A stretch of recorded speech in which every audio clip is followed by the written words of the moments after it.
Is it high values that make something art, or is it just money?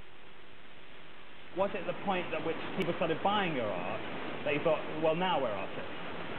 I suppose we were in disbelief that anyone would actually want to purchase a pile of rubbish. Because I think it was probably the first thing we ever sold was a pile of rubbish to someone for lots of money.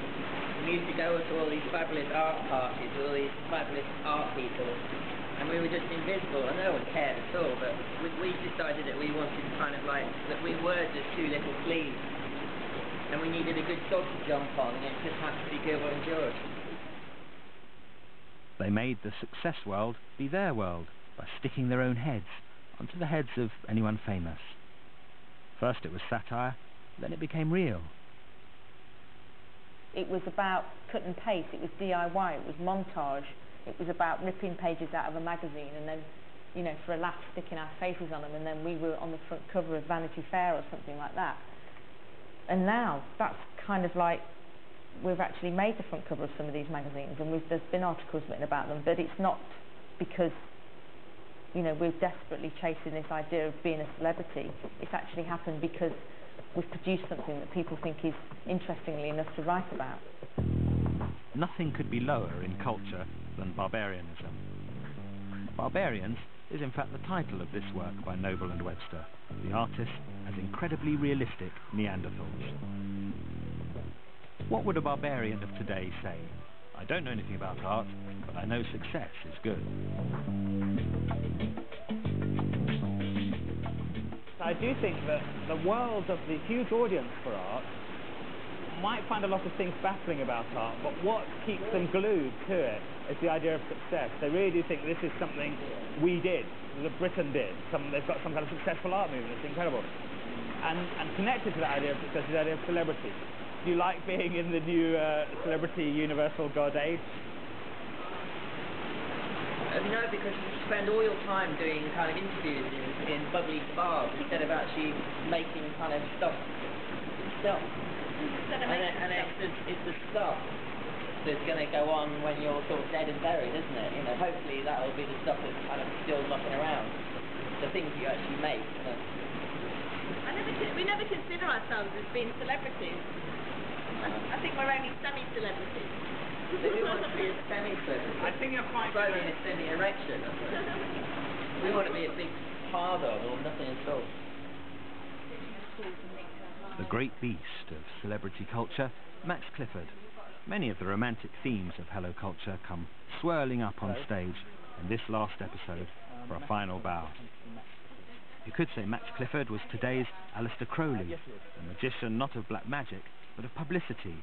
He manufactures celebrity values like poisonous gases from his fiery pit. Hello. I'm going to offer him my soul for some celebrity publicity. I wanted to ask you about celebrity. You are able to create fame or create celebrity. Does that makes you an architect of this weird quality? I've been called lots of things, but never an architect. An architect of fame. Yeah, I mean, the reality of it is, these days, with the power of the media, you can make anybody famous for 5 minutes. You know, I've only got to take a major star who's coming over here, maybe male, who doesn't have a girlfriend. I'll introduce him to someone because she looks good on the arm. By the time he's gone back a week later, she's a major household name. You don't require talent, you don't require ability, you just require to know the right people at the right time. How many times have you done that? Well, I mean, of course, I've never done that. I mean, God forbid that I would introduce David Copperfield and Claudia Schiffer and things like that. Supposing, you know, weirdly, for the sake of argument, I was to be the subject of an OK profile, my lovely wife and our home or something. What should I expect? What would happen? If you take it seriously, your celebrity status, then you, Matt, would make sure that, first of all, the deal means that you've got more pages than your rival. So if your rival, such and such, got 4 pages, you want guaranteed 6 pages. Yeah, like Robert Hughes or Andrew Whoever. Davis. Exactly. The people that you're, if you like, in competition with, you've got to have a better deal than them, more space, etc.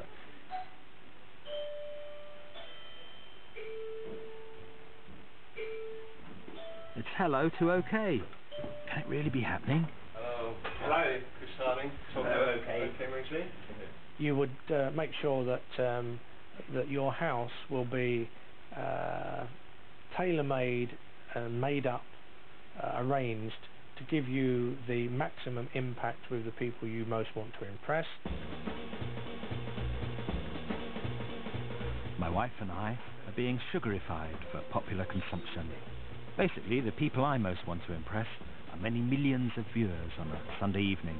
For that, I need a somewhat beige look, a bit soft-focused and airbrushed, like Michael Douglas, which will be hard because of my wonky teeth look, a bit glaringly unhealthy and past it, like Austin Powers.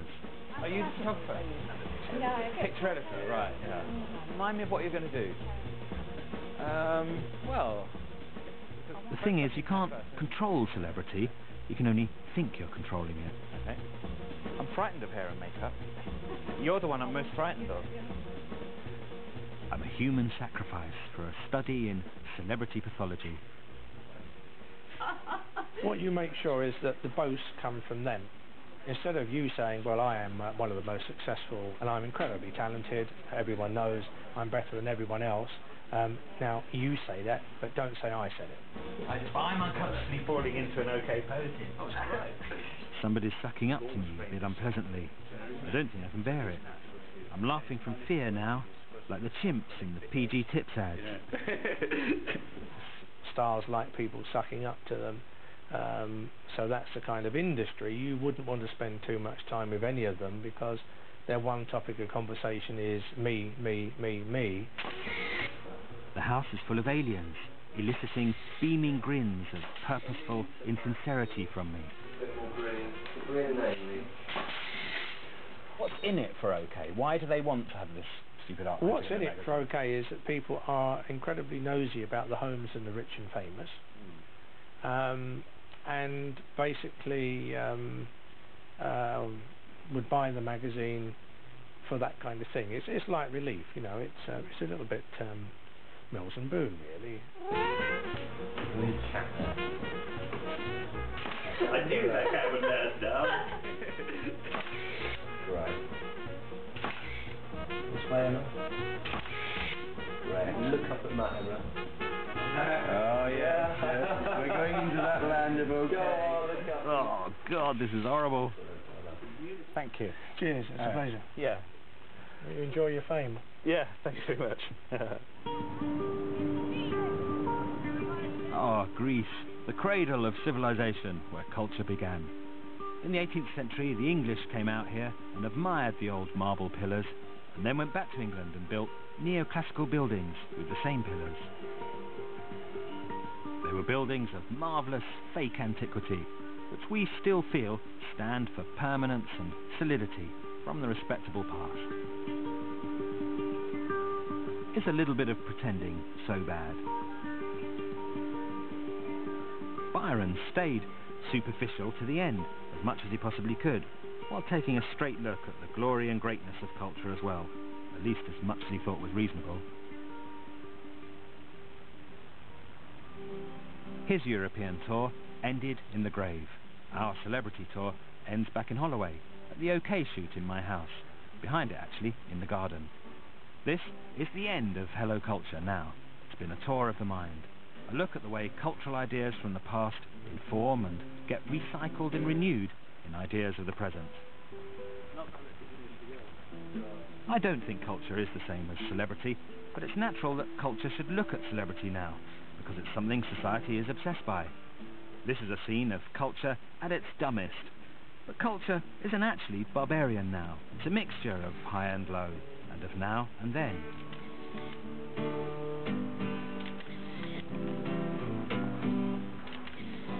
That's it. End of shoot. Oh, okay, I'm sad that though. That's really not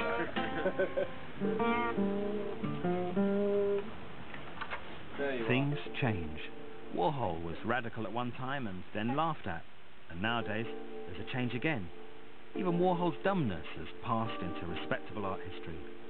Our perspective in this series is based on our own moment. In the future, everyone we've met over the past few weeks will be seen in a different way too. Until we meet again, goodbye, OK? And goodbye, culture.